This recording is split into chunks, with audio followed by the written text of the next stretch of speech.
Hello, my name is Michael Doran. I'm a California attorney. I don't have a dog in the hunt. Welcome to Convergence. Today, this is a tough one for me, and I don't have a lot of confidence, but I know I'm right. I don't have enough confidence to communicate what I need to communicate to you, and it's because the material is extremely difficult, and it's also because I'm up against all of academia with basically an argument, my argument. And here's what it is. Albert Einstein said, among the most difficult problems in all of physics is Earth's magnetic field. I believe it's among the most difficult problems in all of biology. And today, as you read the news of Manchin and what's going on with the defeat of any kind of climate legislation in the Senate and then actually in the whole of the U.S. government. And then you read someone like Michael Mann, who's a physicist out of, I believe, Penn State, and very famous for his greenhouse gas theory crap, which is what it is. It's really sad because the problem is being addressed incorrectly. It is CO2, but it's the wrong mechanism. And papers are coming out by warmers in institutions who are in publish or die mode. And basically the problems get propagated. And I have to say this as someone who has a strong education in mathematics. Correlation is not cause. Correlation is not cause. And the models, because they're missing mechanism, are just junk. It's horrific, horrific, horrific, horrific. Today, I want to talk about a published article by a bunch of scientists. You know, you get the 1,000 scientists. It's an appeal to authority is what it is. And a lot of times when you see these appeal to authority arguments, that they disregard other voices. For instance, William Gray, who was a great tropical storm forecaster, and he wasn't allowed to be even in the debate because he didn't have the education, supposedly.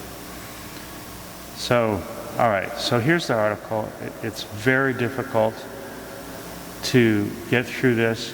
It then went through the further lens of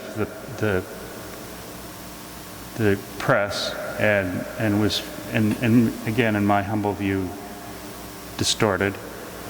And so it is what it is. I'm going to read portions of it and then probably freestyle. But the article is entitled Human and Natural Influences on the Changing Thermal Structure of the Atmosphere. The authors are Benjamin D. Santer, Jeffrey F. Painter, Ceylon Bonfils, Carl A. Mears, Susan Solomon, Tom M.L. Wigley, Peter J. Geckler, Gavin A. Schmidt, and I've been getting his tweets and so forth for a long time. Unapproachable. Charles Decdreau, I'm probably mispronouncing it, D-O-T-R-I-A-U-X. Nathan P. Gillett, KarlETaylor, Peter W. Throne, and Frank J. Wentz. It starts out with a little note here. Oh, never mind. And then it was edited by John M. Wallace, University of Washington, Seattle, W., and approved August 8, 2013, received for review March 20, 2013, and it's PNAS. So here's what the abstract is, I believe, is what they're trying to say here is an abstract, because it's in bold. It says, since the late 1970s, satellite-based instruments have monitored global changes in atmospheric temperature. These measures revealed multi-decadal tropospheric warming and stratospheric cooling. And let me say this right off the bat. The satellites are not measuring electrical induced movements of air that compress the air or cause low pressures. There's no electrical about this at all. It's just looking at outgoing radiation from the solar data, from the satellites. Similar long and short-term temperature signals occur in model simulations driven by human-caused changes in atmospheric composition and natural variations in volcanic aerosols.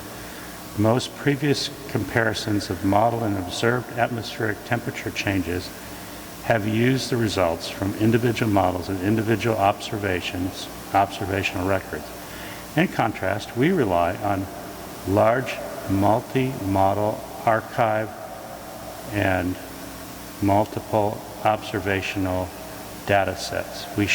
Let me say this.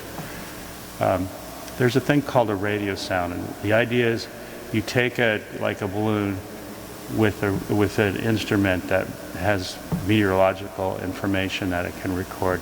It rises up, and then they record that information. And especially in the upper atmosphere, as you get higher up, it's important to kind of see what's going on. But most people will admit that we don't have a good idea of what's going on in the ionosphere.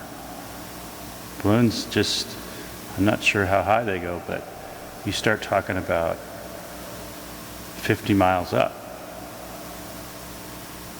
Results are robust to current uncertainties in models and observation.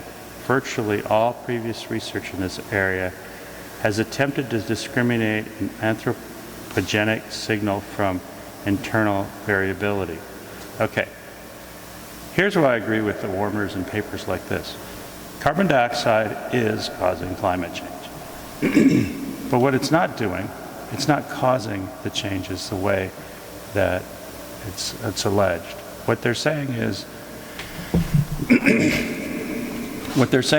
that water is a feedback. It responds to the heat, and then there's more water, and then there's more feedback, and then these things are occurring. That they're saying that the troposphere is warming, and then above that the atmosphere is cooling because there's less heat to give to that layer of the atmosphere. But what's really occurring is carbon dioxide gets into clouds, and then in the context of large-scale, low-frequency electromagnetic waves, it alters the phase change rates, how those clouds behave, and then how they trap and release heat. We're talking about initially, for the greenhouse gas theory, 4 watts per meter squared. And then we're talking about the small change that human activity has done with that 4 watts per meter squared. So it's a difference of, say, 4.5, whatever it is. Clouds, then you start talking about 200 watts per meter squared trapping cirrus clouds, or low clouds reflecting out. So you always have to go to the cloud behavior. And then you're not talking about specifically how winds can compress air and how they can create lows. And that's like last year where you had that ridiculously hot time in Canada, and basically a Canadian town incinerated, and you had sea life on the coast just literally roast during low tide. That kind of thing was not in the models, not in any of these crappy models that we're talking about here.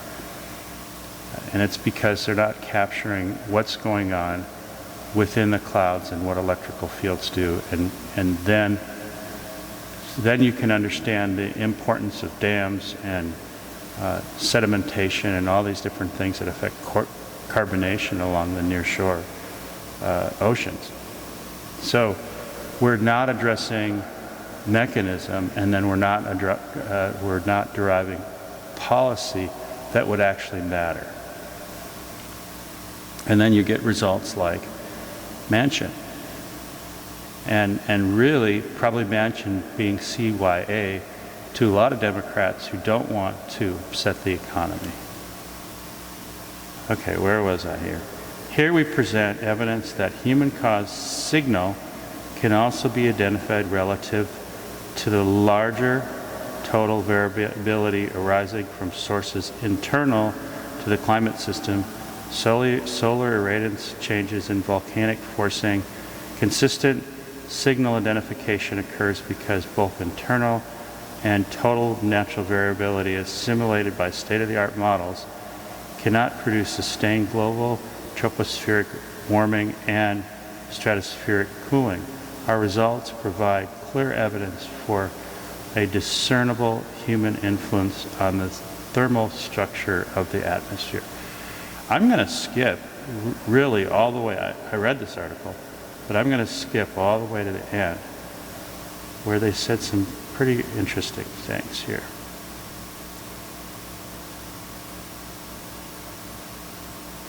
One area of concern, this is right before the conclusions, the all +8 simulations underestimate the observed lower stratospheric cooling and overestimate the tropospheric warming.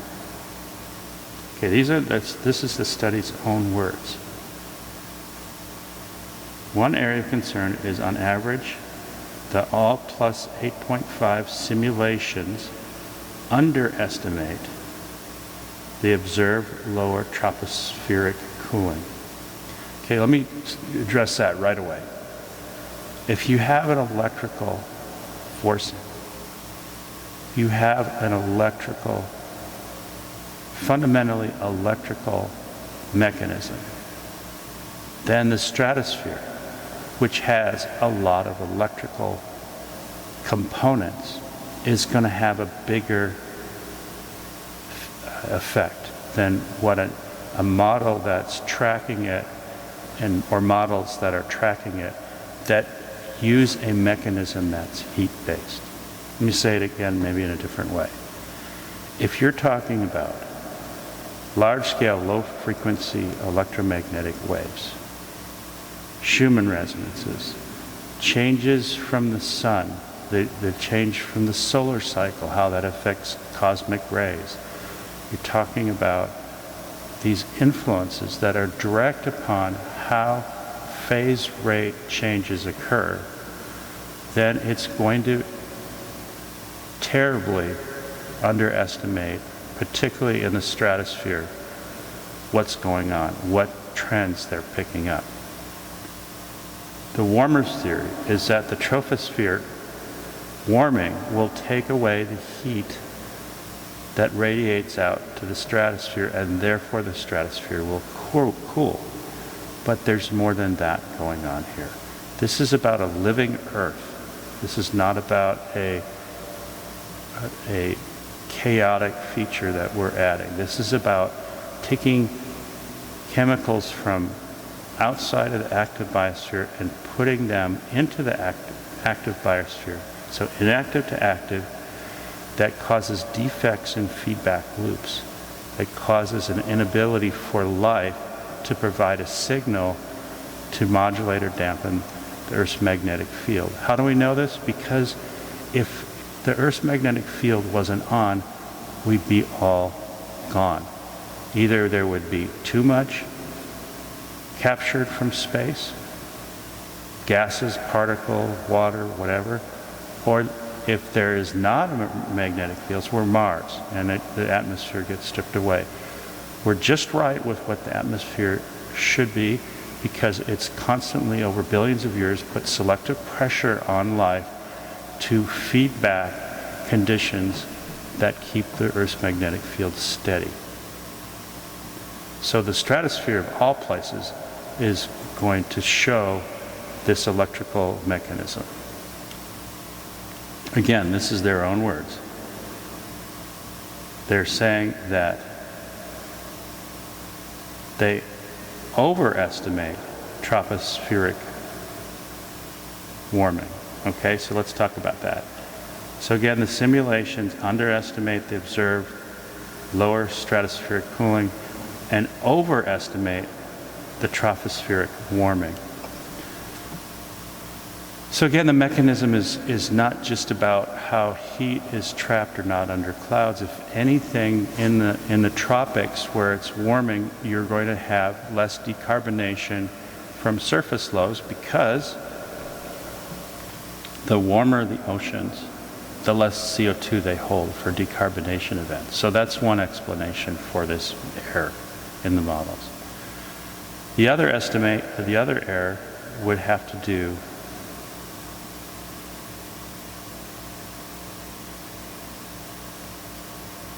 I mean, again, because the mechanism is wrong, you're going to have, your models are going to be off.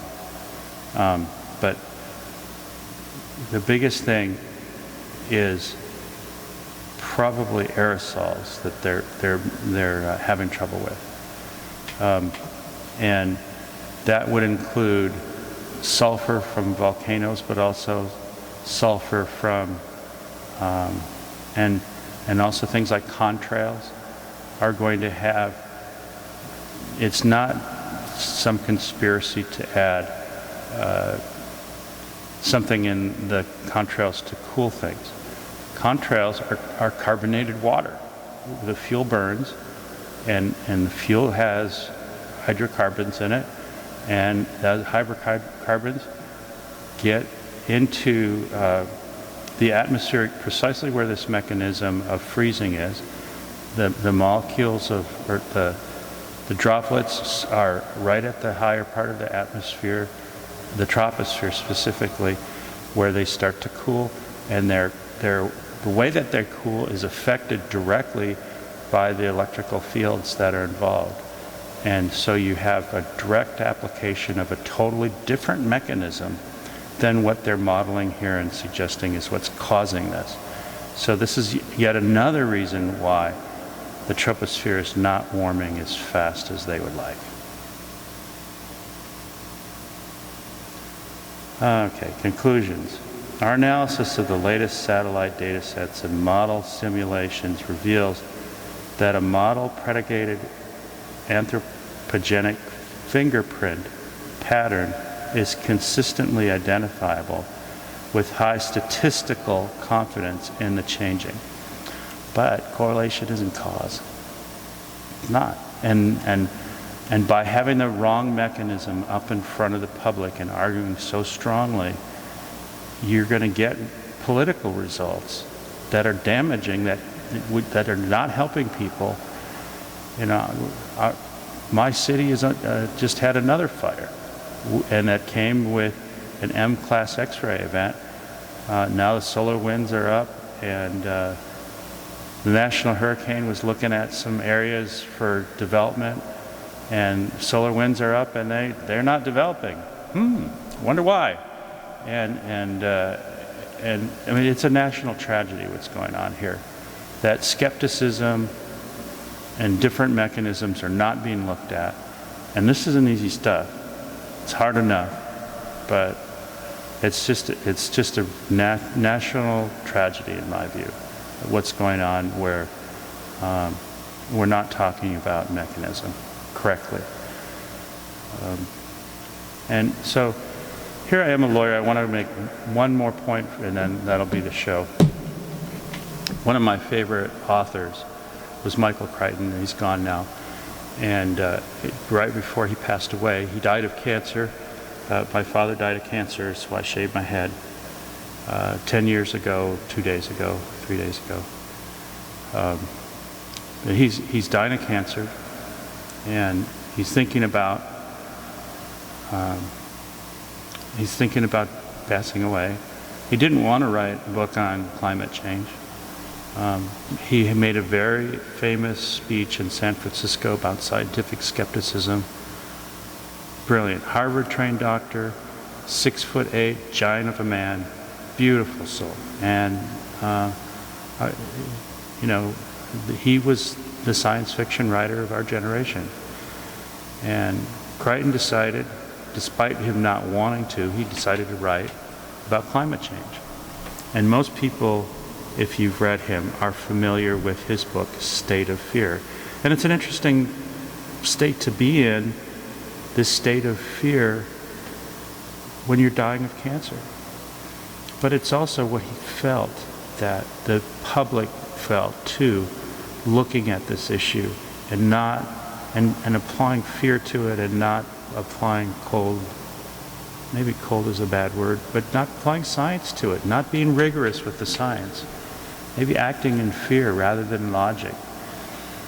And his book is a traditional skeptical viewpoint of global warming, of the CO2 as a greenhouse gas.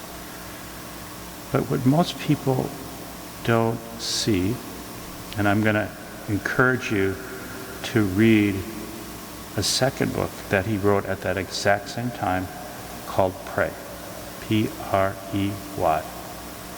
And even though I think it's a pun on predator-prey, that part of it is part of it, that how the biological system works, how systems work together, predator-prey, and then how this relates to a living Earth and what a living Earth does. And there's a lot of references to lightning in that book, a lot of references to kind of blobs of microorganisms forming clouds. A lot of what really occurred with the early Earth to solve the Earth's magnetic field. And what I have to say about Crichton here, in his dying breath, he wrote this beautiful set of 2 books. I think next was unfinished. I'm not really sure, but he wrote this set of books, and it was the artists crying out. You have writers crying out. You have Billie Eilish writing a song about it, and now you have a lawyer, me, arguing that we got a problem, and it's best we start looking at this problem with some science and with some real skepticism. You can't apply skepticism and then stop when your contrarian view becomes the predominant enough to win politically. We can't have a Republican Party that is against science. It just is it's gonna kill our country more than this totalitarian, oh man, I'm so fired up, I'm losing my train of thought. But it's not just having a one race heartland and going back to the 50s or whatever, or going back to patriarchal values. It's more than that. A government should be. And we have a responsibility to ourselves to be stewards, to the rest of the world, to half the country who might be multicultural or not. But science has to come back to the Republican Party. And the Republicans have to learn to be skeptics of their own ideas that they brought out in the last 20 years against the greenhouse gas theory, and take it a step further to where it's actually that there's a reckoning and a moment of truth about what we're doing to the planet and how it's hurting. Right now, the West is drying out. It's drying out. And the reasons are electrical. There are electrical reasons why some areas of the country are getting rain and some are not. And we need to start addressing it in a reasonable public policy that can be articulated with a different mechanism than what we have with the greenhouse gas theory. Okay, I'm off my soap table, and you guys have good luck. Please click the like button if you like. Please subscribe. The only way that this is going to matter is if it goes viral. Thank you.